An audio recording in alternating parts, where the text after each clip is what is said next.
The Polar Express. Written and illustrated by Chris Van Allsburg.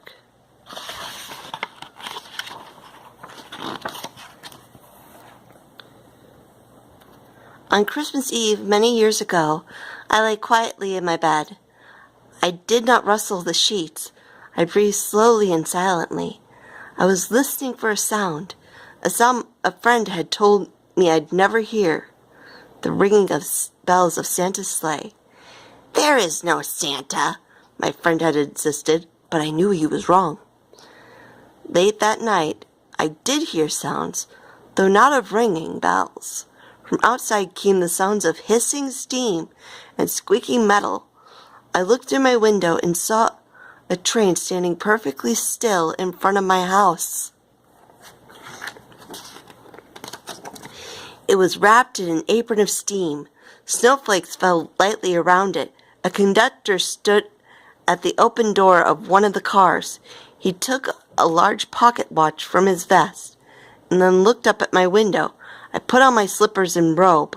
I tiptoed downstairs and out the door. "All aboard!" the conductor cried out. I ran up to him. "Well," he said, "are you coming?" "Where?" I asked. "Why, to the North Pole, of course," was his answer. "This is the Polar Express." I took his outstretched hand and he pulled me aboard. The train was filled with other children, all in their pajamas and nightgowns. We sang Christmas carols and ate candies with nougat centers as white as snow. We drank hot cocoa as thick and rich as melted chocolate bars.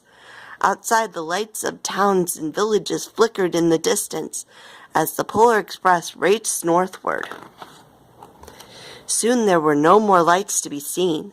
We traveled through cold, dark forests, where lean wolves roamed and the white-tailed rabbits hid from our train as it thundered through the quiet wilderness.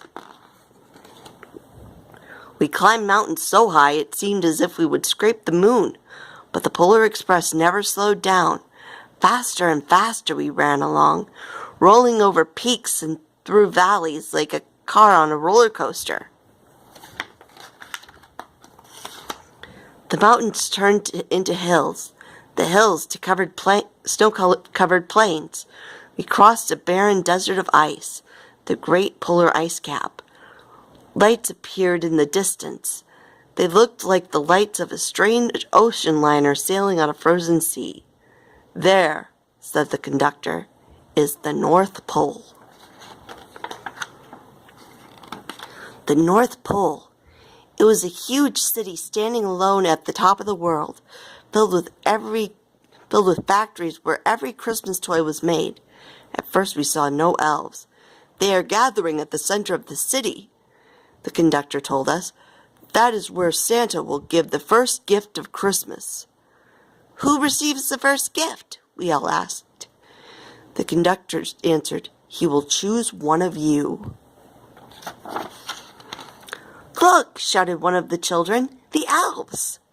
Outside we saw hundreds of elves. As our train drew closer to the center of the North Pole, we slowed to a crawl. So crowded were the streets with Santa's helpers. When the Polar Express could go no farther, we stopped and the conductor led us outside. We pressed through the crowd to the edge of a large open circle. In front of us stood Santa's sleigh. The reindeer were excited. They pranced and paced, ringing their silver sleigh bells that hung from their harnesses. It was a magical sound, like nothing I'd ever heard. Across the circle, the elves moved apart, and Santa Claus appeared. The elves cheered wildly. He marched over to us and pointing at me, he said, "Let's have this fellow here." He jumped into his sleigh. The conductor handed me up. I sat on Santa's knee, and he asked, "Now what would you like for Christmas?" I knew that I could have any gift I could imagine, but the thing I wanted most for Christmas was not inside Santa's giant bag.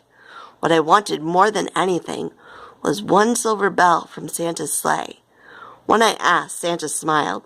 Then he gave me a hug and told an elf to cut a bell from a reindeer's harness. The elf tossed it up to Santa. He stood, holding the bell high above him, and called out, "The first gift of Christmas." As the clock struck midnight, as the elves roared their approval, Santa handed the bell to me, and I put it in my bathrobe pocket. The conductor helped me down from the sleigh. Santa shouted out the reindeers' names and cracked his whip. His team charged forward and climbed into the air. Santa circled once above us, then disappeared in the cold, dark polar sky. As soon as we were back inside the Polar Express, the other children asked to see the bell. I reached into my pocket, but the only thing I felt was a hole. I had lost the silver bell from Santa's sleigh. "Let's hurry outside and look for it," one of the children said. But the train gave a sudden lurch and started moving. We were on our way home. It broke my heart to lose the bell. When the train reached my house, I sadly left the other children. I stood at my doorway and waved goodbye. The conductor said something from the moving train, but I couldn't hear him. "What?" I yelled out. He cupped his hands around his mouth. "Merry Christmas!" he shouted. The Polar Express let out a loud blast from its whistle and sped away. On the Christmas morning, my little sister Sarah and I opened our presents. When it looked as if everything had been unwrapped, Sarah found one last small box behind the tree. It had my name on it. Inside was the silver bell. There was a note.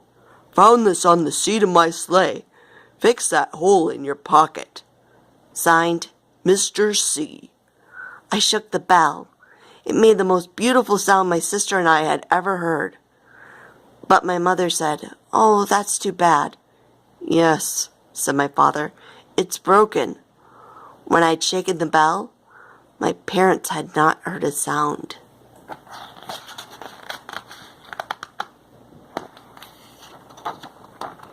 At one time, most of my friends could hear the bell, but as years passed, it fell silent for all of them. Even Sarah found one Christmas that she could no longer hear its sweet sound. Though I've grown old, the bell still rings for me, as it does for all who truly believe. The end.